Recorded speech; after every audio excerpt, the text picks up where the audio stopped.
I'm Ainsley, 34, and I thought the worst part of my day would be burying my husband. I was wrong. My sister Clara walked up to me at the cemetery, holding her 2-year-old son, and announced to everyone within earshot, "This boy is your husband's child, so I'll be claiming his father's inheritance." I just stood there in my black dress, dirt still fresh on David's grave, and said, "That's interesting." Then I had to bite my lip to keep from laughing, because my husband couldn't have children, ever. And Clara had no idea I knew that. Where are you watching from today? Drop your location in the comments below and hit that like and subscribe button if you've ever felt completely betrayed by family. You'll definitely want to stick around for what happened next. The thing about family betrayal is that it never comes when you're prepared for it. It comes when you're already down, already broken, already wondering how you're going to survive the next hour. Clara had perfect timing, I'll give her that. David and I had been married for 8 years. 8 beautiful, complicated, sometimes frustrating years with a man who made me laugh even when I wanted to strangle him. He died in a car accident on a Tuesday morning, completely out of nowhere. One moment he was kissing me goodbye, complaining about his early meeting, and the next moment I was getting a phone call that changed everything. The funeral was everything David would have hated. Too formal, too many flowers, too many people who barely knew him pretending to be devastated. But that's what you do when someone dies unexpectedly at 36. You have the funeral that makes everyone else feel better, not the one that honors the person you lost. I was standing by his casket, still in shock, when I saw Clara approaching. She'd been different lately, more present, more supportive. When David died, she'd been one of the first people to call. She'd helped with arrangements, brought food, handled relatives. I thought maybe, finally, we'd grown up enough to be real sisters. She was carrying little Michael, her son who'd just turned 2, beautiful kid with dark curls and those big eyes that made everyone melt. I'd been there when he was born, held Clara's hand through labor, cut the umbilical cord when she was too exhausted. I loved that boy like he was my own nephew, which I thought he was. "Ainsley," Clara said, her voice carrying across the crowd. People turned to look. "I need to tell you something important. About Michael, about David." I should have known right then. Clara never did anything quietly, never handled family business privately. She was always about the audience, always about the drama, but I was grieving, not thinking clearly, so I just nodded and waited.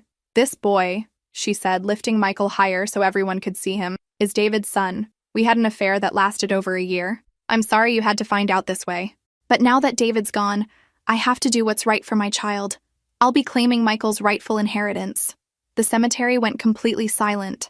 I could feel every eye on me, waiting for my reaction, waiting for me to fall apart, to scream, to make a scene. My mother gasped. David's parents looked horrified.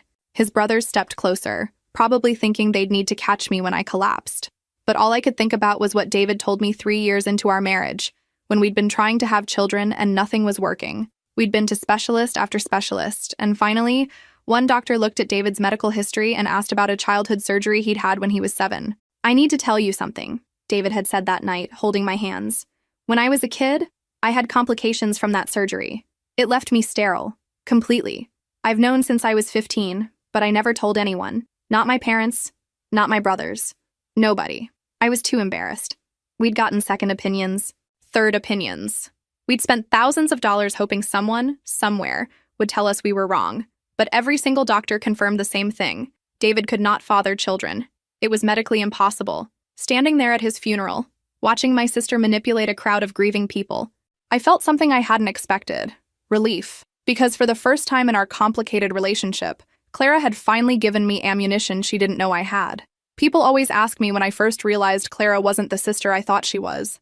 The answer is when I was 15 and she was 17, and she told our entire family I was sleeping with her boyfriend. I wasn't. I'd never even been alone with Tommy Morrison, much less kissed him. But Clara had seen us talking at a school football game, and somehow, in her mind, that conversation became a torrid affair that explained why Tommy had been acting distant with her lately. The truth was, Tommy had been distant because Clara was exhausting to date. She needed constant attention, constant validation, constant drama. She'd call him crying about imaginary slights from other girls, accuse him of flirting when he said hello to female classmates, and generally make his life miserable. But admitting that would have required Clara to look at her own behavior, and that wasn't something she was capable of.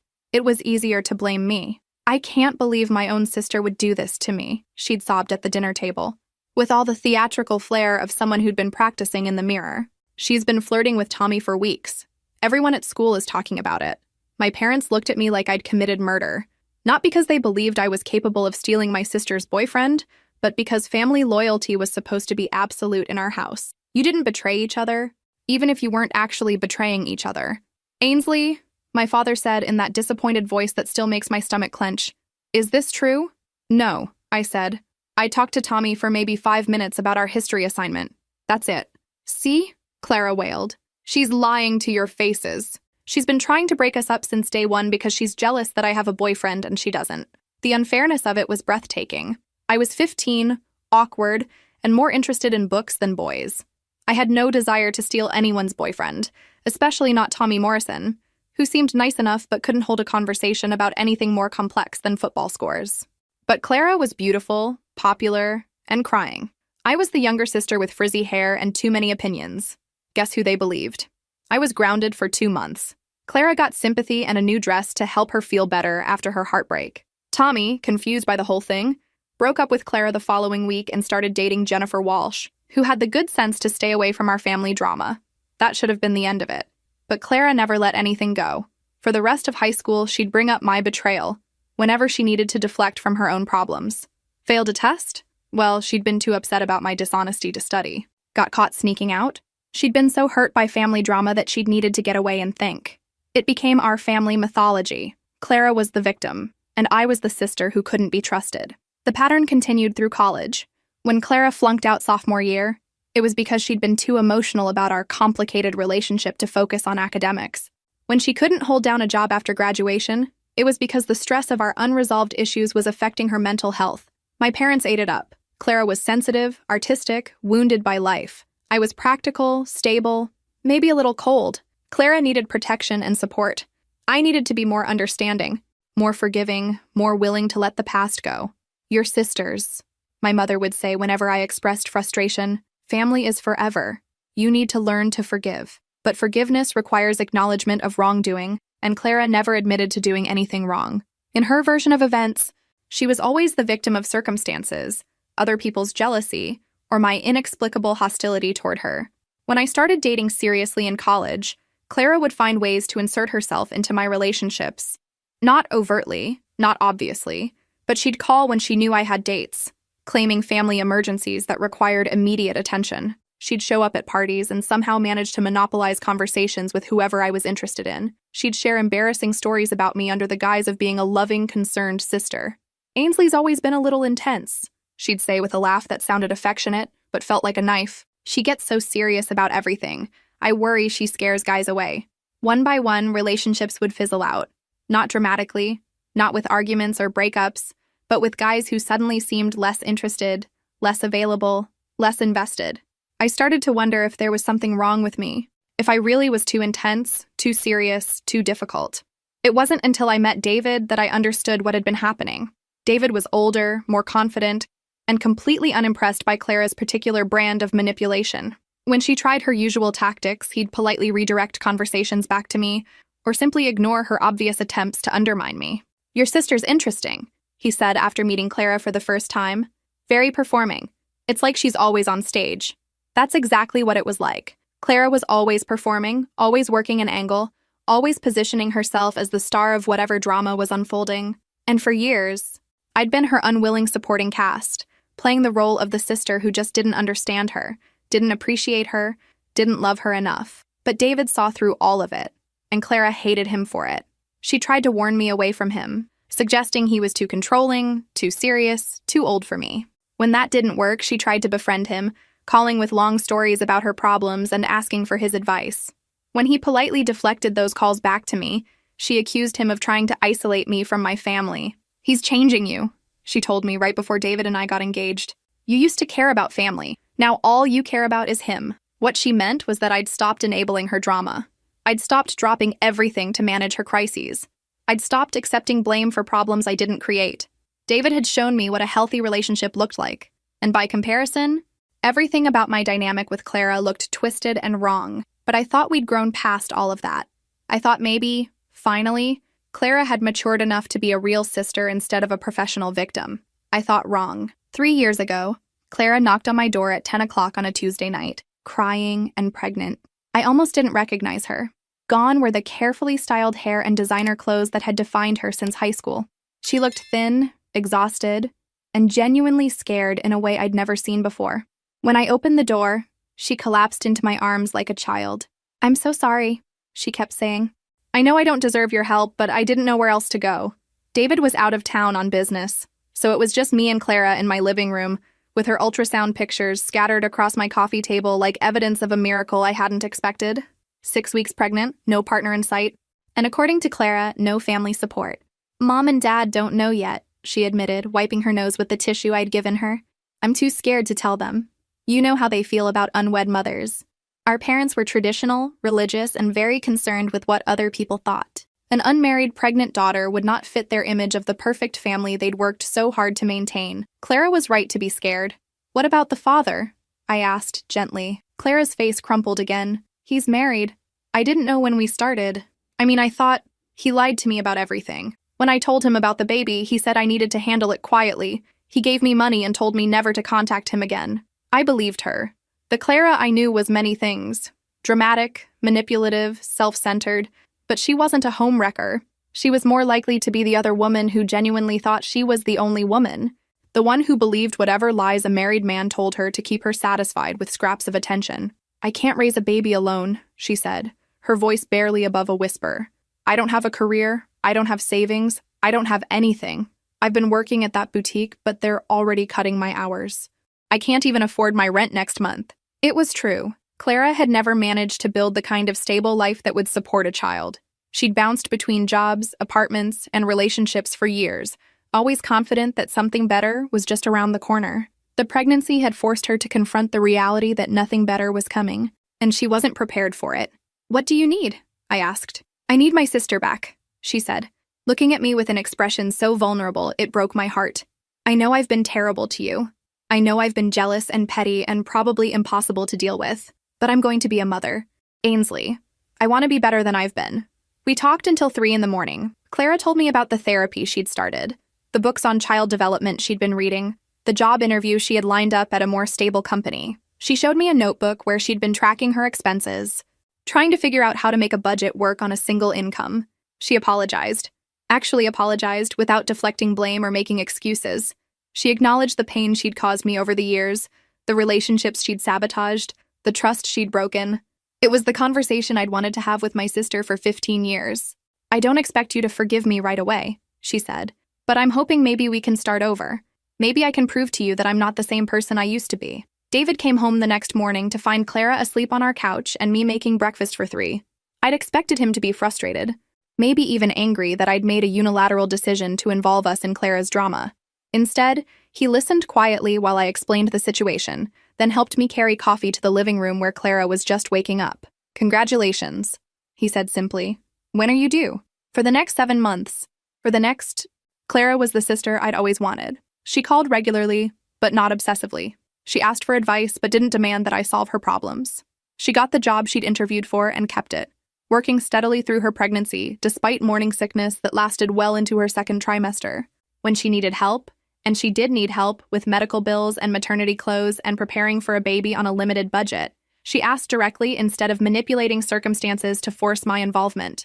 When I offered assistance, she accepted gracefully and always tried to reciprocate however she could. She painted my bathroom while I was at work, organized my closet, and cooked dinner for David and me at least once a week during her 3rd trimester. Small gestures, but meaningful ones that showed she was thinking about our relationship as something reciprocal instead of one-sided. Most importantly, she stopped performing. When she was happy, she showed it genuinely. When she was scared about becoming a mother, she admitted it honestly. When she was frustrated with the physical discomfort of pregnancy, she complained without making it anyone else's fault or responsibility. I was there when Michael was born. Clara had asked me to be her labor coach, and I'd agreed despite my complete lack of experience with childbirth. For 14 hours, I held her hand, fed her ice chips, and helped her breathe through contractions that made her grip my fingers so hard I thought she might break them. When Michael finally arrived, tiny and perfect and screaming his outrage at the world, Clara looked at me with tears streaming down her face and said, "Thank you for believing I could change." I was crying too, not just because of the miracle of birth, but because I finally had my sister back. The real Clara, the one I'd glimpsed sometimes when we were children, before jealousy and competition and family dysfunction had twisted our relationship into something unrecognizable. For 2 years, it was everything I'd hoped for. Clara was a devoted mother, a reliable employee, and a sister who actually acted like she cared about me as a person instead of just what I could do for her. We had dinner together once a week. We texted regularly. We even took a weekend trip together when Michael was 18 months old. Just the 3 of us, and it was perfect. Michael was a joy, one of those babies who smiled early and laughed often and made everyone around him happier just by existing. Clara would bring him to family gatherings, and I loved watching him discover the world. Loved seeing Clara's face light up when he reached new milestones. I bought him clothes, toys, books. I babysat when Clara had work commitments or needed a break. I started a college fund for him, contributing monthly, because I wanted him to have opportunities Clara and I hadn't had. I imagined being the aunt who taught him to ride a bike, who helped with homework, who embarrassed him at high school graduation by crying too loudly. When David died, Clara was one of the few people who knew exactly what to do. She didn't offer platitudes or ask how I was holding up. She just showed up with practical help, groceries, a casserole, someone to handle phone calls from distant relatives who wanted details about the funeral arrangements. "Let me take care of this," she'd said. And for once, letting someone else take care of things felt like relief instead of defeat. I should have known it was too good to last. I should have remembered that Clara had never sustained positive change for more than a few months at a time. I should have been more suspicious of her sudden helpfulness, more protective of my own boundaries. But I'd wanted so desperately to believe that people could change, that family could heal, that love could overcome years of dysfunction and hurt. I'd wanted to believe that Clara's transformation was real, permanent, and motivated by genuine growth instead of temporary need. Standing at David's grave, listening to her destroy everything we'd built together, I realized that Clara hadn't changed at all. She'd just gotten better at hiding who she really was until she was in a position to use it against me. The thing about Michael is that I genuinely loved him. Still do, if I'm being honest. That might be the cruelest part of what Clara did. She used my love for her child as a weapon against me. From the moment he was born, Michael felt like family. Not just because he was my nephew, but because I'd been there for everything. His first smile, his first word, his first steps. I was the one who taught him to stack blocks, who read him bedtime stories when Clara was too exhausted, who sang him lullabies in the rocking chair I'd bought for his nursery. Clara encouraged it. More than encouraged it. She practically pushed Michael into my arms every chance she got. "You're so good with him," she'd say, watching me feed him or change his diaper or get him to stop crying when she couldn't. "He loves his Aunt Ainsley so much. Look how he calms down when you hold him." It was true. Michael and I had a connection from the very beginning. Maybe it was because I'd been there when he was born, or maybe it was because I approached him without Clara's anxiety and desperation to be the perfect mother. Whatever it was, he seemed to sense that I was a safe harbor in his small world.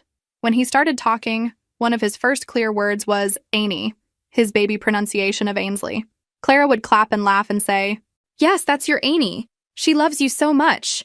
I thought she was proud of our bond. I thought she was grateful that Michael had someone else who adored him, someone who could help carry the enormous responsibility of raising a child alone. I thought she was being generous, sharing her son with someone who couldn't have children of her own. David and I had stopped actively trying to get pregnant after his diagnosis, but that didn't mean I'd stopped wanting to be a mother.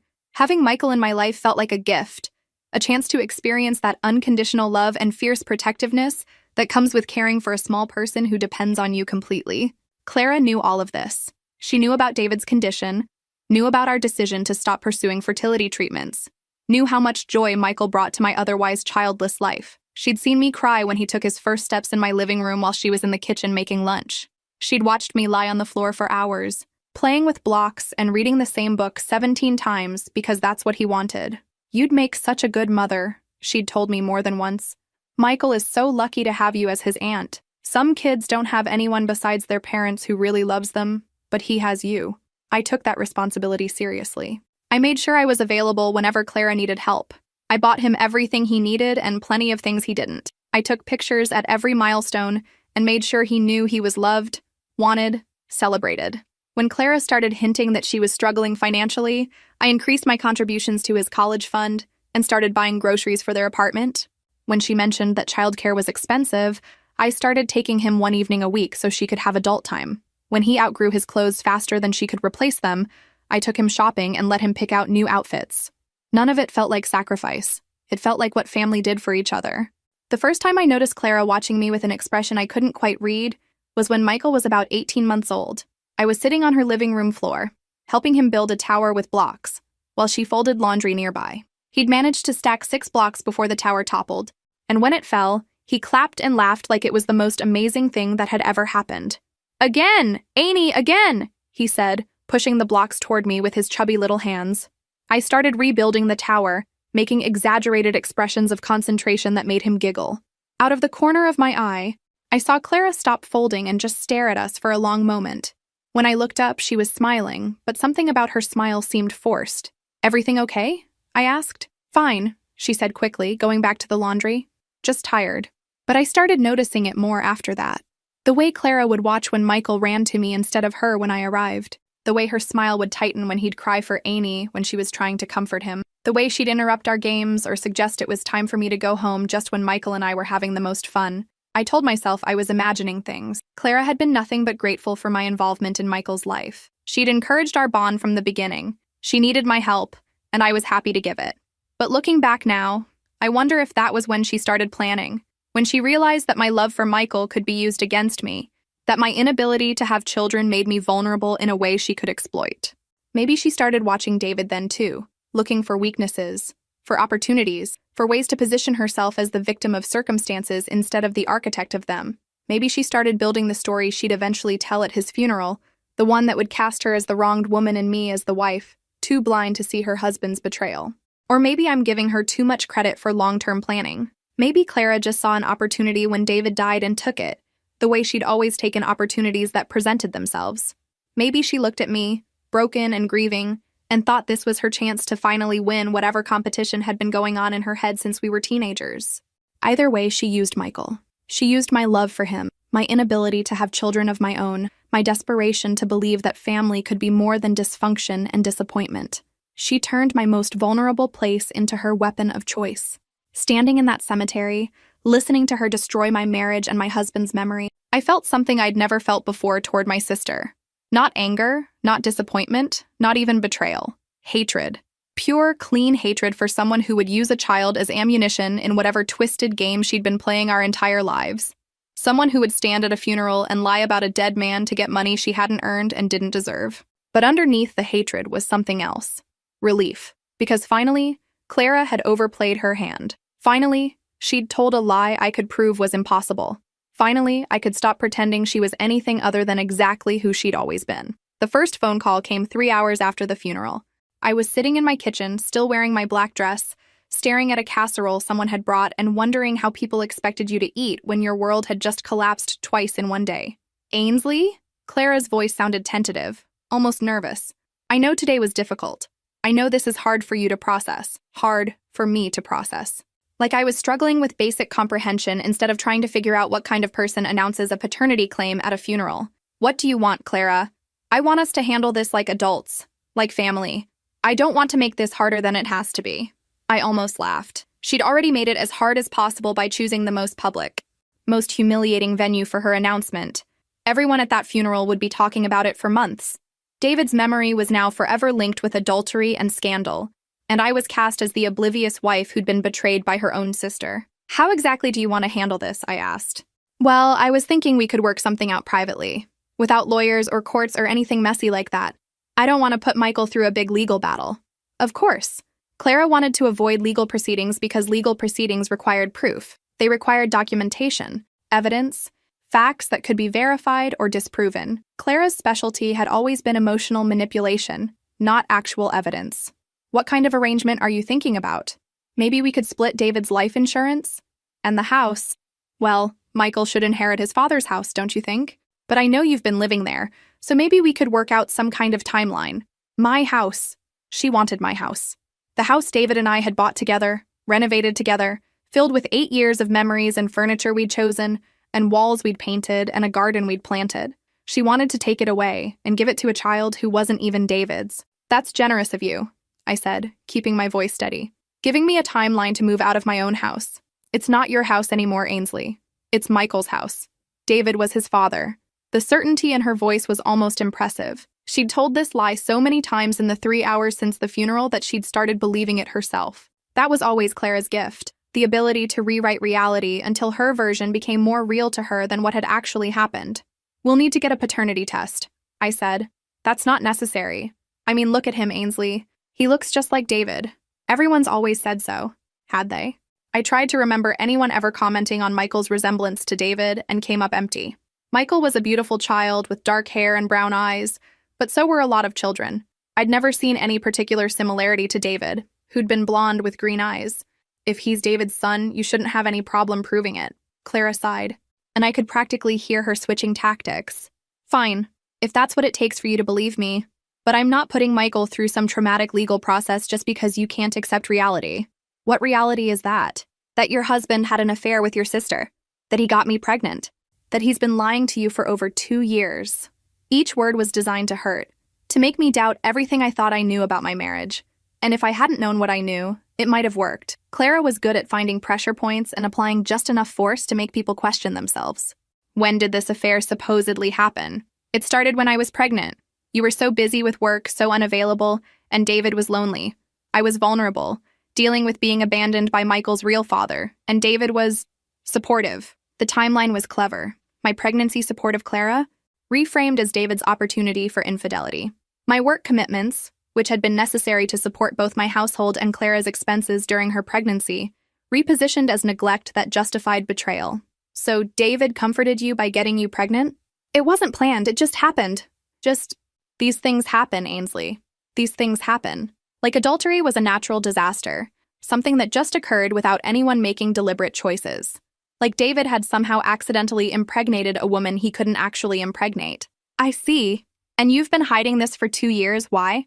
I wanted to protect you. I thought maybe David would tell you himself, or maybe it would be better if you never knew. But when he died, Michael deserves to know who his father was. He deserves his inheritance. The martyrdom was perfect. Clara, the noble sister, sacrificing her own comfort to protect me from a painful truth. Clara, the devoted mother, fighting for her son's rights against a selfish sister-in-law who wanted to keep everything for herself. I need to think about this, I said. Of course. Take all the time you need. But Ainsley, I hope you'll remember that Michael is innocent in all of this. He's just a little boy who lost his father today. She hung up before I could respond, leaving me alone with her perfectly crafted narrative and my perfectly clear understanding of why it was impossible. The second call came from my mother an hour later. Honey, I just spoke with Clara. This must be such a shock for you. My mother had apparently decided that Clara's version of events was factually accurate, which wasn't surprising. Throughout our lives, she'd consistently chosen to believe whichever daughter's story required less complicated emotional processing on her part. It is a shock, I agreed. She's trying to do the right thing for that little boy. I hope you can see past your hurt feelings and support your nephew. Your nephew. Not the child who may or may not be related to us, but your nephew. Clara had already won this battle in the court of family opinion. I'm sure Clara told you her version of events. Ainsley, I know this is painful, but denial won't change the facts.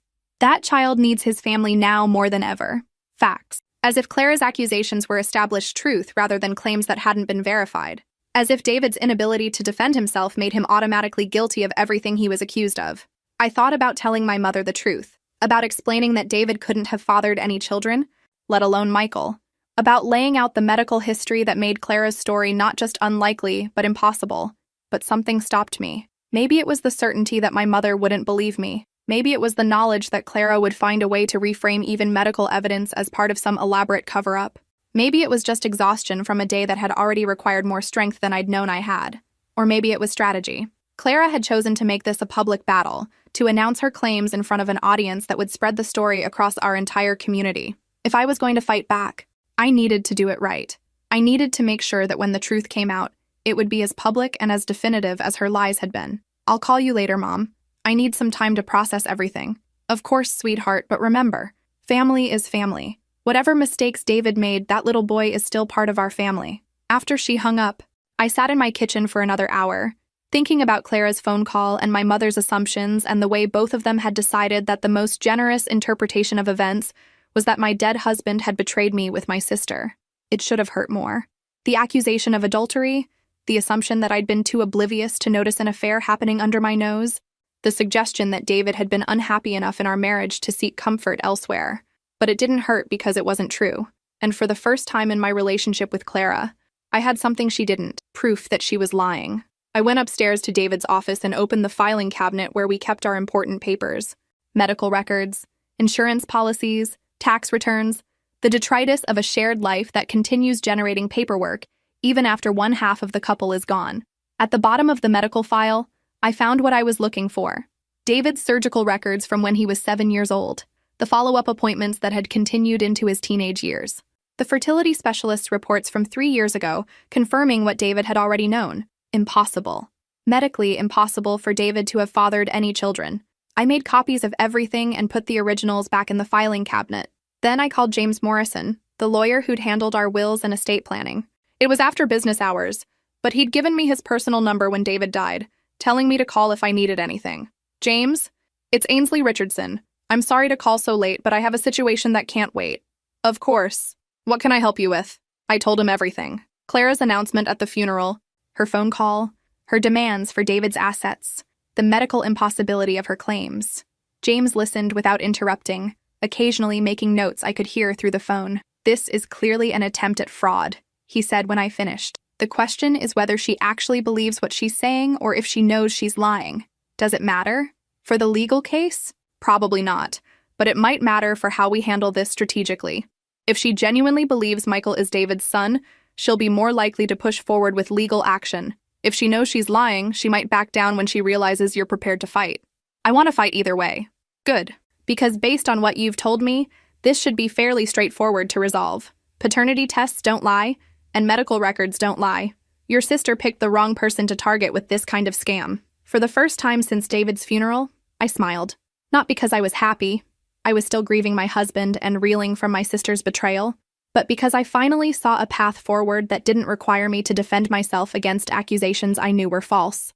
Clara had always won our battles because she fought dirty while I tried to be fair. She lied while I told the truth. She played victim while I accepted responsibility I didn't deserve. But this time was different. This time she'd told a lie that could be disproven with scientific evidence. This time, the truth was on my side in a way that couldn't be manipulated or reinterpreted or explained away. This time, I was going to win. Clara's lawyer was exactly what I expected. Expensive suit, practiced smile, and the kind of confidence that comes from representing people who usually get their way through intimidation rather than facts. We met in James's office 2 weeks after the funeral. Clara sat beside her attorney looking appropriately somber, occasionally dabbing at her eyes with tissues she'd brought specifically for the performance. I sat across from them with James, a stack of medical records, and the kind of calm that comes from knowing you're holding all the cards. My client has requested this meeting in hopes of reaching an amicable resolution, Clara's lawyer began. Ms. Richardson has legitimate claims to her son's inheritance, and we believe it's in everyone's best interest to handle this matter privately. Ms. Richardson. Clara was using her maiden name again, probably to distance herself from any association with David that might complicate her victim narrative. Smart, but not smart enough. What exactly is Ms. Richardson claiming? James asked.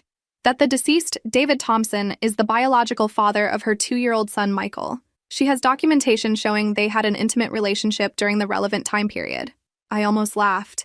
Documentation of an intimate relationship. What kind of documentation could possibly exist for an affair that had never happened?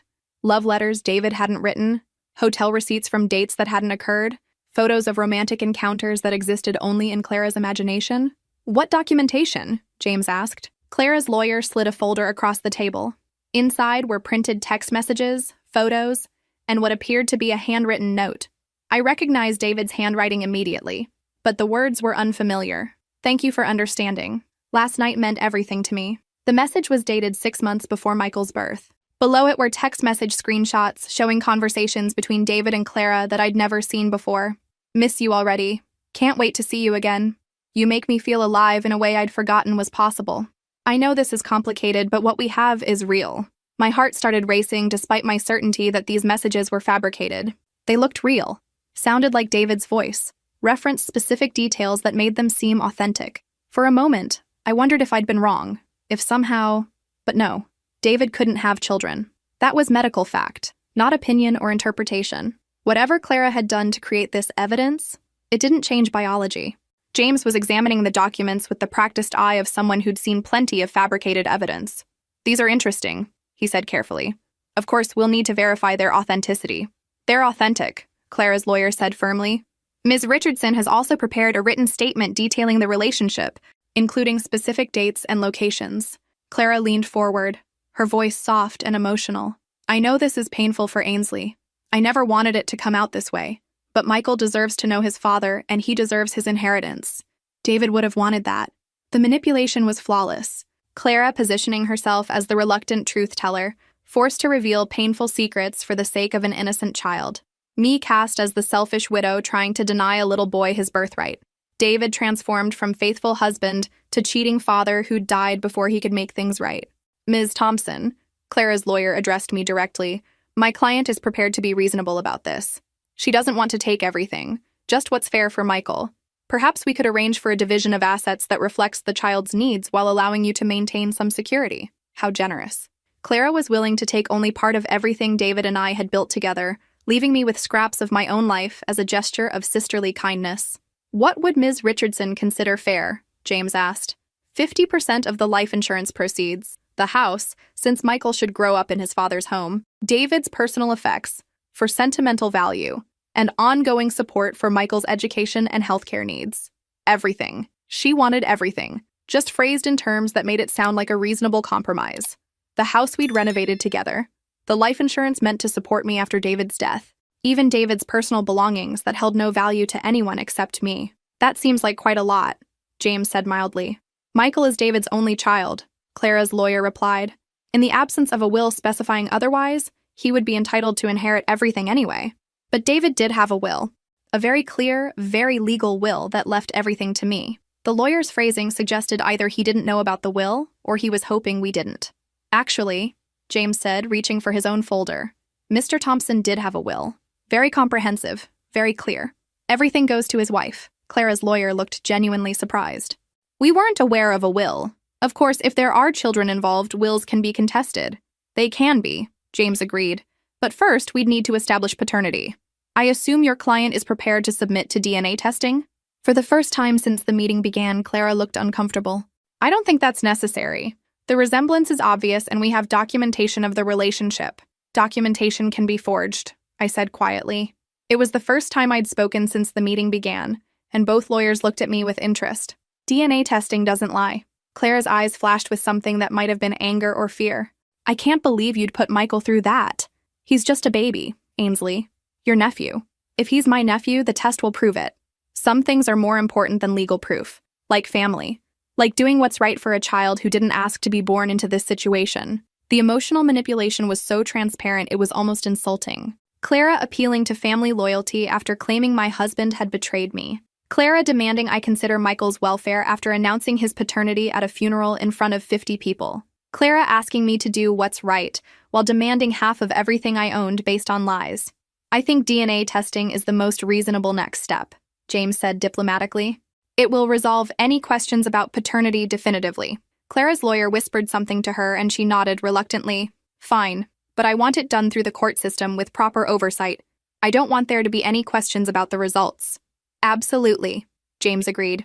Court-ordered testing is the gold standard. After they left, James and I sat in his office reviewing the documents Clara had provided.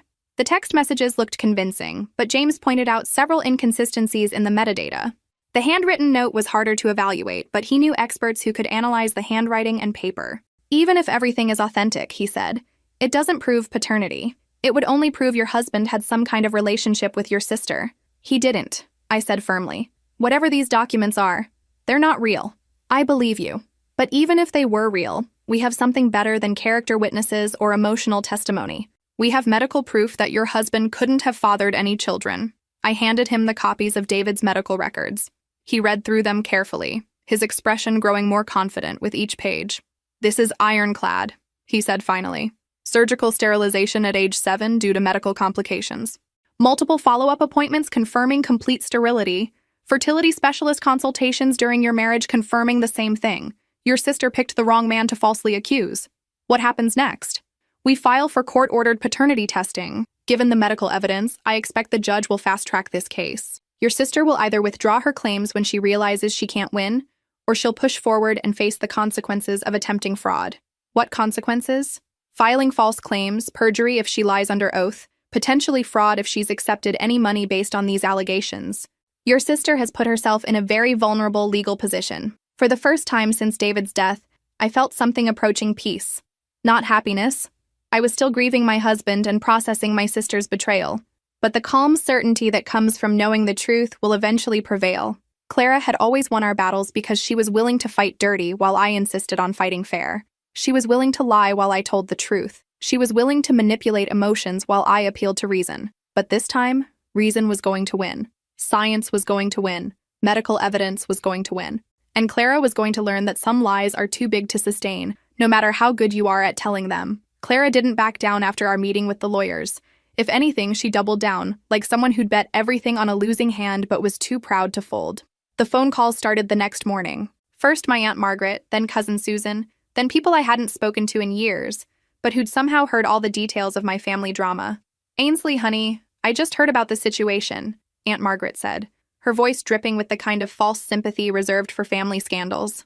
"I know this must be so hard for you, finding out about David's indiscretions. Indiscretions. Like adultery was a minor social mistake, something embarrassing but forgivable. Like fathering a secret child was the equivalent of forgetting someone's birthday. I'm managing," I said. "Well, I hope you'll think about that poor little boy.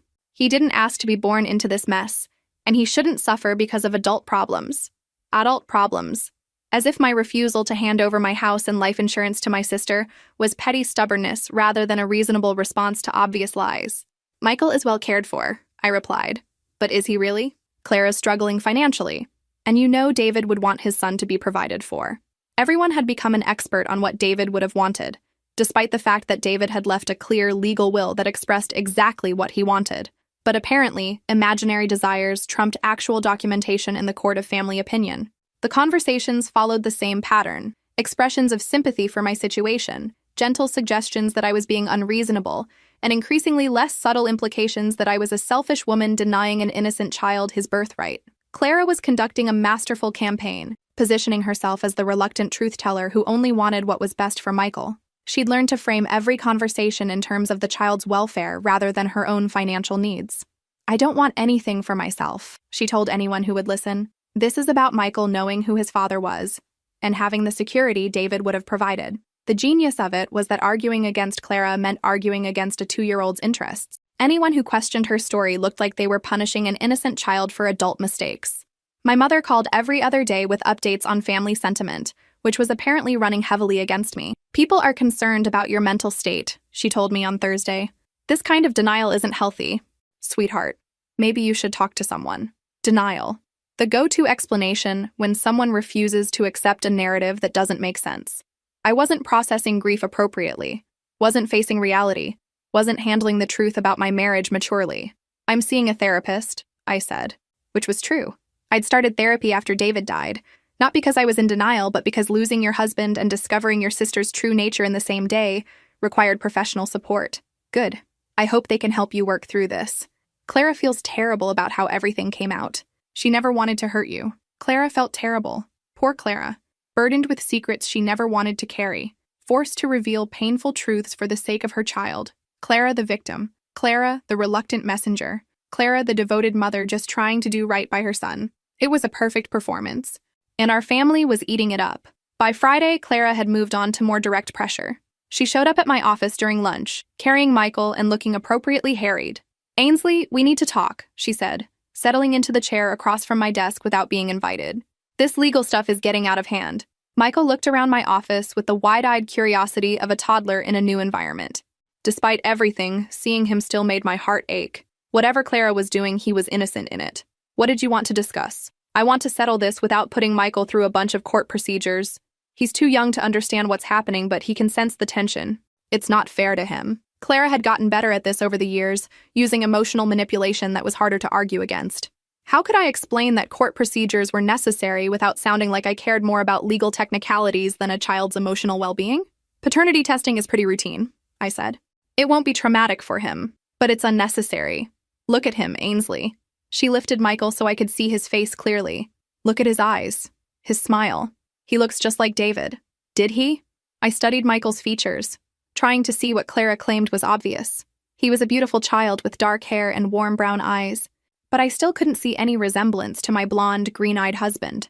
"I think you're seeing what you want to see," I said gently. Clara's expression hardened slightly. I'm seeing what everyone else sees. Mom, Dad, Aunt Margaret, they all comment on how much he looks like David. You're the only one who can't see it. Or I'm the only one who knew David well enough to know this story is impossible. Nothing's impossible. Ainsley, people have affairs. Husbands lie to their wives. It happens every day. She was right about that. Affairs happened. Husbands lied. Marriages weren't always what they seemed from the outside. In most cases, Clara's story would be entirely plausible, even likely. But not in this case. Not with David. I'm not changing my mind about the paternity test, I said. Clara sighed, adjusting Michael on her lap. Fine. But when it comes back showing David is his father, I hope you'll remember that I tried to handle this quietly. I tried to spare everyone the embarrassment of a public legal battle. The confidence in her voice was almost impressive. She genuinely seemed to believe that DNA testing would support her claims, which meant either she was a better liar than I'd given her credit for, or she actually believed her own story. We'll see what the test shows, I said. After she left, I sat in my office thinking about her certainty, her willingness to push forward with legal action, her apparent confidence that scientific evidence would vindicate her claims. For a moment, just a moment, I wondered if I could be wrong, if somehow the medical records were incomplete, or the doctors had made mistakes, or David had lied to me about something he couldn't have lied about.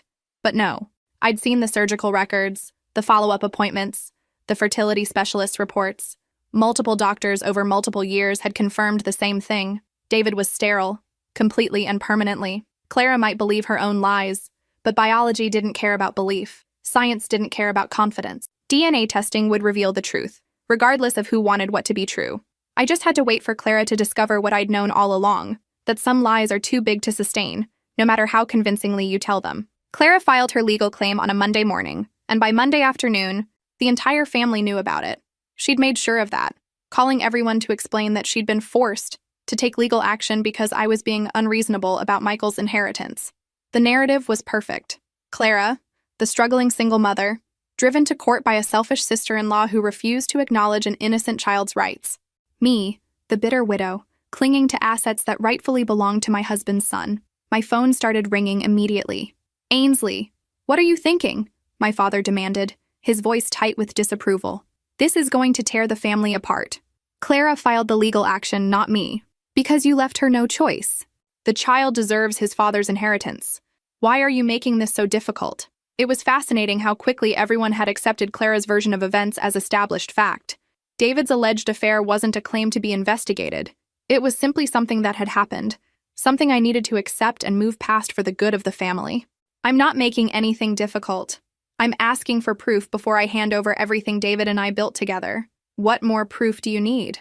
The boy exists, Ainsley. He's David's son. The circular logic was maddening. Michael existed. Therefore, he was David's son. Clara had made the claim. Therefore, it must be true. I was asking for evidence, therefore I was being unreasonable. My mother took a different approach when she called, focusing on family unity rather than legal rights. This is destroying our family, she said, her voice heavy with disappointment. Clara is beside herself. You're being stubborn, and that poor little boy is caught in the middle. The poor little boy will be fine regardless of what a paternity test shows.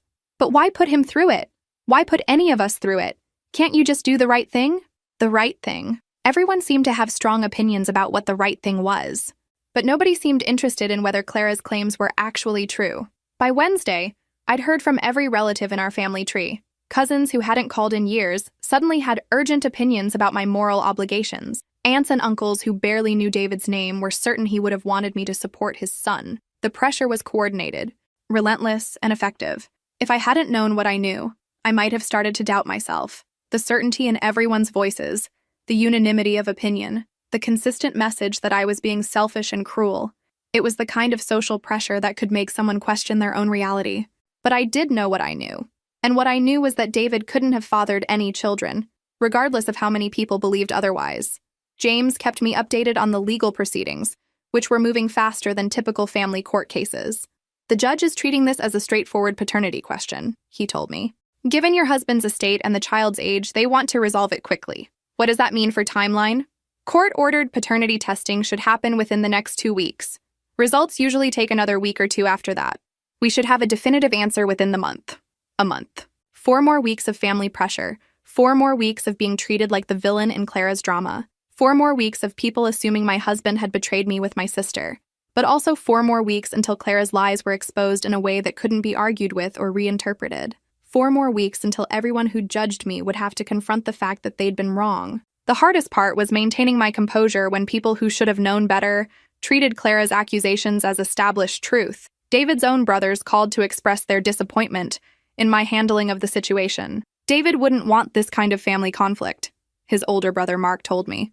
He'd want everyone to get along, to do what's best for his son. Even David's family had accepted Clara's narrative without question, transforming my husband into an adulterer and father in their minds, despite having known him for 36 years. David left a will, I reminded Mark. If he'd wanted to provide for any children other than ours, he would have included that. Maybe he didn't know about the boy when he wrote the will. Maybe Clara didn't tell him she was pregnant. Everyone had become an expert in explaining David's motivations and choices, even though those explanations required them to believe he was someone completely different from the man they'd actually known. The worst call came from David's mother, whose voice was thick with tears when she spoke. "I just want to meet my grandson," she said. "I want to hold him and tell him about his father. Why are you keeping him from us?" "I'm not keeping anyone from anyone. Clara is free to maintain relationships with David's family. But she feels uncomfortable because of all this legal fighting. She thinks we blame her for the affair. We blame her for the affair. Not if there was an affair or assuming her claims are true, but taking it as a given that David had been unfaithful and that Clara was somehow a secondary victim in the situation. Mrs. Thompson, David couldn't have children. That's a medical fact. Honey, I know this is hard to accept, but sometimes these things happen. Men have affairs, and sometimes children result from them. It doesn't mean David didn't love you." Even David's own mother was more willing to believe her son had betrayed his wife than to consider that Clara might be lying. The weight of that betrayal, not just Clara's lies, but the family's willingness to believe them, was almost overwhelming. By Friday, I realized I was completely alone in this battle. Every single person who should have supported me, should have known me well enough to believe I wasn't being unreasonable, had chosen Clara's side instead. It was a masterful performance on her part. She'd managed to position herself as the victim while casting me as the villain, and she'd done it so skillfully that even people who'd known me my entire life were convinced I was acting out of spite rather than seeking truth. But being alone in this fight also clarified something for me. I wasn't just defending David's memory or protecting our assets. I was defending the principle that truth matters, that claims require evidence, that being family doesn't give someone the right to lie about the dead. And I was about to prove that no matter how convincing a lie might be, no matter how many people believe it, no matter how much social pressure supports it, biology doesn't lie. The truth was coming, whether Clara and my family were ready for it or not. Judge Patricia Morrison looked exactly like someone who'd been settling family disputes for 20 years. Patient but no nonsense. Kind but unimpressed by emotional theatrics. When Clara's lawyer started his opening statement with phrases like tragic circumstances and innocent child, she cut him off. "Counselor, this is a paternity hearing, not a custody battle. Do you have evidence that the deceased is the father of this child?" "Yes, Your Honor. We have documentation of an intimate relationship, witness testimony, and what I need," Judge Morrison interrupted, "is biological evidence. Everything else is speculation." I liked her immediately. After weeks of being subjected to Clara's emotional manipulation and family pressure, it was refreshing to sit in a room where facts mattered more than feelings. "Your Honor," James stood, "given that the alleged father is deceased, we request court-ordered genetic testing using archived medical samples." Clara's lawyer looked uncomfortable. "Your Honor, subjecting a 2-year-old child to invasive testing procedures is standard procedure in paternity cases," the judge finished. "Mr. Davidson, surely you're familiar with genetic testing protocols." "Of course, Your Honor, but we believe the documentation we've provided clearly establishes—" "Mr. Davidson," Judge Morrison's voice carried the kind of authority that ended arguments immediately. "In this courtroom, paternity is established by DNA evidence, not by text messages or photographs. Do you have any objection to genetic testing?" Clara's lawyer whispered something to Clara, who was sitting rigidly in her chair, her face pale. From where I sat, I could see her hands trembling slightly. For the first time since this whole nightmare began, Clara looked genuinely scared. "No objection, Your Honor." "Good. Given the deceased status of the alleged father, we'll use archived medical samples for comparison." "Mrs. Thompson," the judge addressed me directly, "I understand your late husband had medical procedures that would have resulted in tissue samples being stored?" "Yes, Your Honor, multiple procedures over several years." "Mr. Morrison," she turned to James, Please coordinate with the medical examiner's office to locate appropriate samples. I want this resolved quickly and definitively. The formal language couldn't disguise what was really happening. We were about to prove, using David's own DNA, that he couldn't have fathered Clara's child. The medical samples would confirm what his surgical records had already established, that my sister was lying. Your Honor, Clara's lawyer tried one more time. My client is prepared to accept a generous settlement arrangement that would avoid the trauma of invasive testing. Counselor, are you suggesting your client would prefer to settle rather than prove her case definitively? The question hung in the air like a trap. Clara's lawyer had essentially admitted that he'd rather avoid DNA testing, which made it sound like he wasn't confident in his client's claims. Not at all, Your Honor. We simply believe, then we'll proceed with testing. I'm ordering genetic analysis using archived tissue samples from the deceased to determine paternity of the minor child. Results to be submitted to this court within 14 days. 14 days. 2 weeks until Clara's lies were exposed in a way that couldn't be argued with, explained away, or reinterpreted as family dysfunction. After the hearing, James and I walked to his car while Clara and her lawyer huddled in intense conversation near the courthouse steps. I could see Clara gesturing frantically, her composed victim facade finally cracking under pressure. She looked nervous, James observed. She should be. She's about to be exposed as a fraud in front of a judge. The question is whether she actually believes her own story. If she genuinely thinks David is the father, she'll be shocked by the results. If she knows she's lying, she might try to withdraw the case before testing is complete. I thought about Clara's behavior over the past few weeks. Her confidence, her willingness to involve lawyers and courts, her apparent certainty that DNA testing would vindicate her claims. She believes it, I said. Clara has always been good at convincing herself that her version of events is reality. She's probably genuinely convinced that David is Michael's father. That might actually be worse for her legally. Fraud requires intent to deceive. If she genuinely believes her claims, she might avoid criminal charges. But she'll still be liable for court costs, legal fees, and potentially civil damages for defamation. We drove back to James's office in comfortable silence. For the first time in weeks, I felt something approaching peace. Not happiness. I was still grieving David and processing the magnitude of Clara's betrayal, but the calm certainty that comes from knowing the truth will soon be revealed. The medical examiner's office was efficient. Within 3 days, they'd located multiple tissue samples from David's various procedures over the years. Blood work from his annual physicals, tissue samples from a minor surgery 2 years earlier, even genetic material from dental work he'd had done 6 months before his death. Any one of those samples would be sufficient to establish paternity, or in this case, to definitively rule it out. The medical examiner would compare Michael's DNA to David's and produce a scientific answer that couldn't be disputed, misinterpreted, or explained away. While we waited for the lab results, the family pressure continued, but with less intensity. Maybe people sensed that the situation was moving beyond their ability to influence it, or maybe they were starting to have their own doubts about Clara's story. My mother called on Friday, her voice less certain than it had been in previous conversations. Honey, I've been thinking about all this, and I want you to know that whatever the test shows, you're still my daughter. It was the closest she'd come to admitting that Clara might be lying, though she still couldn't say it directly. After weeks of being treated like the family villain, even that small acknowledgement felt significant. Thank you, Mom. I hope Clara knows what she's doing. This kind of thing, if she's wrong, it could destroy relationships that can't be repaired, if she's wrong. The first time anyone in my family had entertained the possibility that Clara's claims might not be accurate. Yes, I agreed. It could. But those relationships were already destroyed, weren't they? Clara had destroyed them the moment she chose to lie about David at his funeral. The family had damaged them further by choosing to believe her lies without question, by pressuring me to accept claims I knew were false, by treating me like the villain in Clara's manufactured drama. The DNA test wouldn't repair those relationships. It would just make clear to everyone what I'd known all along, that Clara was exactly who she'd always been, and the family members who'd enabled her were exactly who they'd always been too. In 10 more days, we'd have scientific proof of what David's medical records had already established. Clara's lies would be exposed, her claims would be dismissed, and everyone who judged me would have to confront the fact that they'd been wrong. I was ready for that confrontation, more than ready. The waiting was the hardest part. 10 days for lab results that would either vindicate everything I'd said or destroy everything I believed about my marriage. Even though I knew what those results would show, the uncertainty was exhausting. Clara, meanwhile, seemed to be thriving on the suspense. She'd returned to her confident, martyred persona, telling anyone who would listen that she was nervous but hopeful about the test results. I just want Michael to know who his father was. she told my mother, loud enough for me to hear during a family dinner I'd reluctantly attended. DNA doesn't lie, right? Science will prove what I've been saying all along. The irony was almost funny. Clara positioning herself as the champion of scientific truth, confident that DNA testing would support claims I knew were biologically impossible. She'd even started making plans based on her expected victory.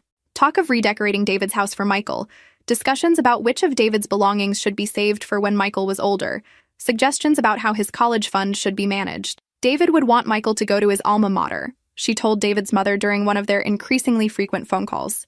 I was thinking we should start saving specifically for that. David's mother, who'd been cool toward me since Clara's allegations began, was warming up to the idea of having a grandchild to spoil. She'd already bought Michael new clothes and toys and was talking about setting up a nursery in her house for visits. The whole family was building their lives around Clara's lies, making emotional investments in a relationship that didn't exist, and planning a future based on claims that would soon be disproven. Watching them do it was like watching people build sandcastles right before high tide. I tried to feel sorry for them. They were going to be disappointed and embarrassed when the truth came out. But after weeks of being treated like the problem, of having my character questioned and my motives doubted, I mostly felt a grim satisfaction that they were about to learn how wrong they'd been. James called on Thursday with an update from the lab. Results should be ready tomorrow, he said. Are you prepared for this? I've been prepared since the day Clara made her accusation. And if, somehow, the results aren't what you expect. I appreciated that he was being thorough, preparing for all possibilities even though we both knew what the DNA test would show. They will be what I expect. David couldn't have children, James. That's not opinion or wishful thinking. It's medical fact. I believe you. I just want to make sure you're ready for whatever comes next. Win or lose, this is going to change your family relationships permanently. He was right about that. Whether the test proved me right or Clara right, we'd crossed lines that couldn't be uncrossed.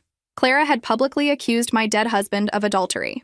The family had chosen her side over mine without waiting for evidence. I'd been willing to subject a 2-year-old to DNA testing, rather than accept claims I knew were false. These weren't the kind of conflicts families bounced back from easily. Someone was going to be devastated by these results, and someone else was going to be vindicated in a way that felt more like Pyrrhic victory than celebration. Friday morning, I woke up with the strangest feeling of anticipation. Not excitement, exactly, but the kind of focused energy that comes from knowing a long ordeal is almost over. Today, I'd finally have official proof of what I'd known all along. Clara had apparently felt the same anticipation. She'd called James's office twice before 9 a.m., asking if the results were ready yet. According to his secretary, she'd sounded excited rather than nervous. At 11:30, James called. The results are in. Can you come to my office? Just tell me. I'd rather discuss this in person. Can you be here in an hour? His tone was professional but careful, which made me wonder if there was something unexpected in the report. For a moment, just a moment, I felt a flutter of doubt. What if I'd been wrong? What if somehow? But no. I'd seen David's medical records, talked to his doctors, lived through years of fertility treatments and disappointments. There was no scenario in which David could be Michael's father. James was probably just being cautious, making sure we discussed the implications of the results before word got out. This was going to create a legal and family nightmare for Clara, and James wanted to make sure we handled it properly. I arrived at his office to find him sitting at his desk with a thick folder and an expression I couldn't quite read. The DNA results, he said without preamble, confirm what we expected. David Thompson is not and could not be the biological father of Michael Richardson. Even though I'd known it was coming, hearing it stated so definitively was a relief so intense it was almost physical. The truth. Official, scientific, uncontestable truth. The lab report is very clear, James continued, opening the folder. No genetic relationship whatsoever. The child could not be Mr. Thompson's son under any circumstances. What happens now? Now we go back to court. Clara's paternity claim is dismissed. Her request for inheritance rights is denied, and depending on how she wants to handle this, she could be facing charges for fraud, perjury, and defamation. Charges. I hadn't really thought about the criminal implications of what Clara had done. She hadn't just lied about David, she'd lied under oath, filed false legal documents, and attempted to claim assets based on fabricated relationships. Will she be arrested? That depends on whether the prosecutor's office wants to pursue charges and whether Clara continues to maintain her claims even after being presented with contradictory evidence. If she admits she was wrong and withdraws gracefully, they might let it go. If she doubles down or tries to claim the tests were wrong somehow, I knew Clara well enough to know she wouldn't withdraw gracefully. She'd maintained her innocence in the face of obvious contradictory evidence her entire life. DNA results wouldn't suddenly make her capable of admitting she'd been wrong. When do we go back to court? Judge Morrison scheduled a hearing for Monday morning to review the results. Clara's been notified, so she knows the tests are complete. It'll be interesting to see how she responds. Interesting was one word for it. Clara was about to discover that her confident predictions about DNA evidence had been completely wrong, that the scientific proof she'd claimed would vindicate her had instead exposed her as a liar, and that everyone who'd believed her story was about to learn the truth about what she'd done. After 34 years of watching Clara manipulate situations to her advantage, I was finally going to see her face consequences she couldn't talk her way out of. Monday couldn't come fast enough. Monday morning arrived gray and cold, the kind of weather that matches your mood when you're about to watch someone's lies finally catch up with them. I dressed carefully, professional but not celebratory, confident but not smug. This wasn't a victory I planned to gloat over. Clara was already at the courthouse when James and I arrived, sitting in the hallway with her lawyer and looking like someone who'd spent the weekend reconsidering her life choices. Gone was the confident victim persona she'd maintained for weeks. She looked pale, anxious, and for the first time since this whole nightmare began, genuinely scared. When she saw me, our eyes met for just a moment. I expected to see anger there, or defiance, or at least the stubborn determination that had always defined her.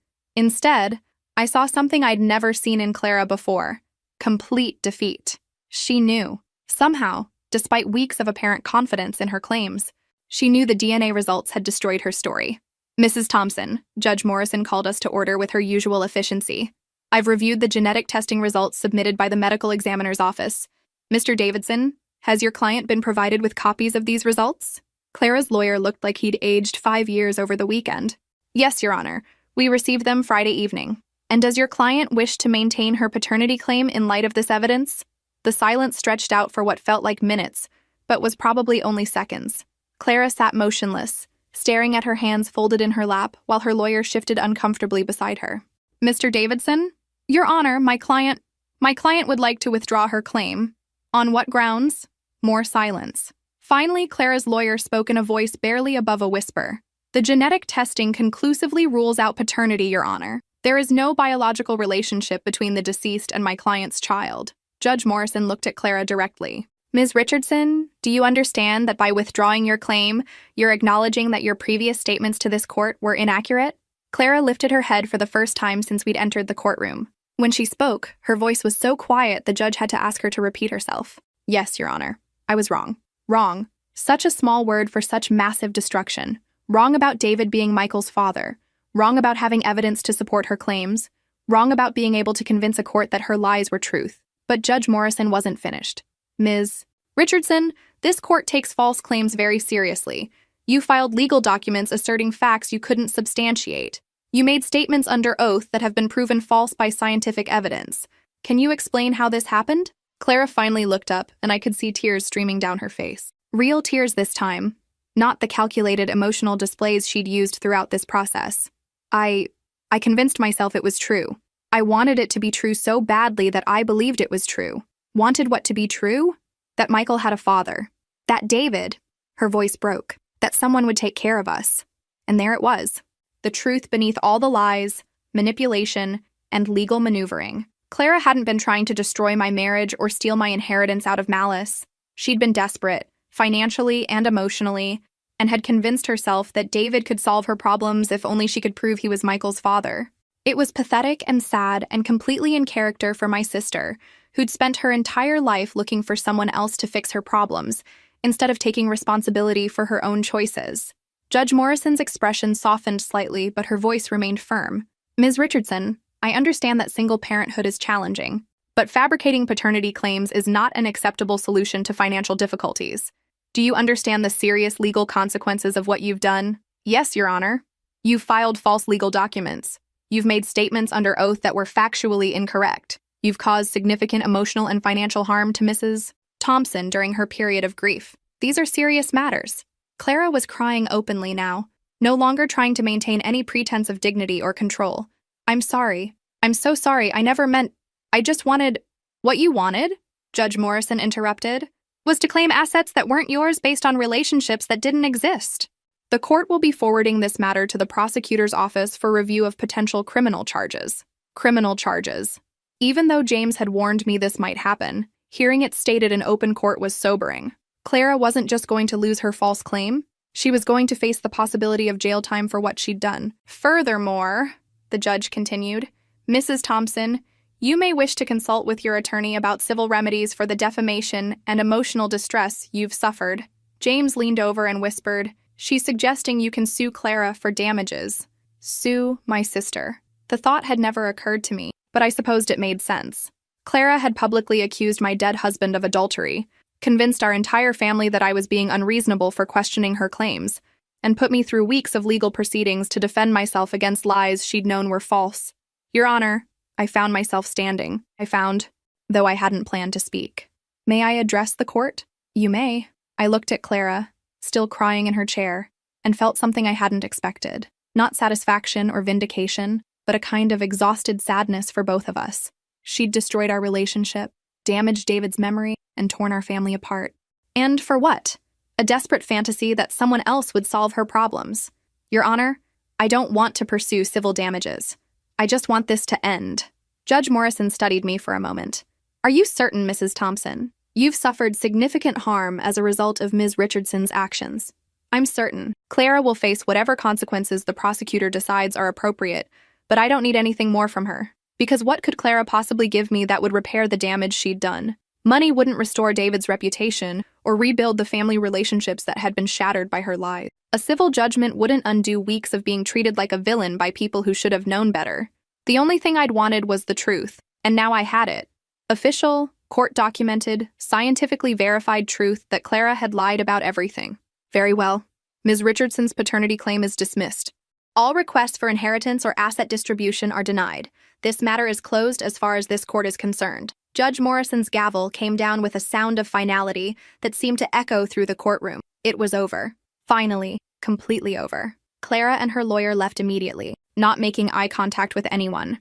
James and I gathered our papers and walked out of the courthouse into the gray morning light. How do you feel? He asked. I considered the question carefully. How did I feel? Not triumphant, exactly. Not happy. But for the first time in weeks, I felt like I could breathe again. Free, I said finally. I feel free. Free from Clara's lies. Free from family pressure to accept claims I'd known were false. Free from having to defend David's memory against accusations that had never been true. The truth had finally caught up with my sister, and it was exactly what I'd known it would be all along. 3 days after the court hearing, I was reorganizing David's office when I found the letter he'd written me, sealed in an envelope with my name on it, tucked inside his desk drawer behind some old tax returns. My dearest Ainsley. It began in David's familiar handwriting. If you're reading this, something has happened to me and you've needed to access our private documents. I hope it's many years from now, and that the medical information we've kept private has remained just that, private. But if someone has tried to use my death to hurt you, I hope these records help you defend yourself. I know how loyal you are to family, how much you want to believe the best about people you love, but you deserve to be protected from those who would take advantage of that beautiful heart of yours. Don't let anyone make you doubt what we know to be true. I love you beyond words, beyond time. Whatever happens, know that. David.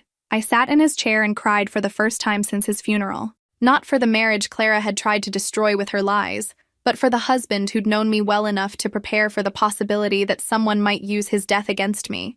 David had understood that my loyalty to family could be weaponized, that my desire to believe the best about people made me vulnerable to manipulation. He'd left me the tools to protect myself while also reminding me that those same qualities, loyalty, faith in people, willingness to love despite disappointment, were strengths, not weaknesses. The phone rang while I was reading his letter for the third time. Ainsley? It was my mother, her voice tentative in a way I hadn't heard since I was a child. Could we talk? She came over that evening, carrying a casserole I didn't need and wearing the careful expression of someone who knows they need to apologize but isn't quite sure how to start. I owe you an explanation, she said, settling into David's favorite chair, about why I believed Clara so quickly. Mom, you don't... Yes, I do. Her voice was firmer than I'd expected. I failed you, Ainsley. As your mother, I should have known better. I should have asked questions instead of just accepting Clara's story. I waited for the excuse, the explanation that would make her choice to believe Clara understandable if not forgivable.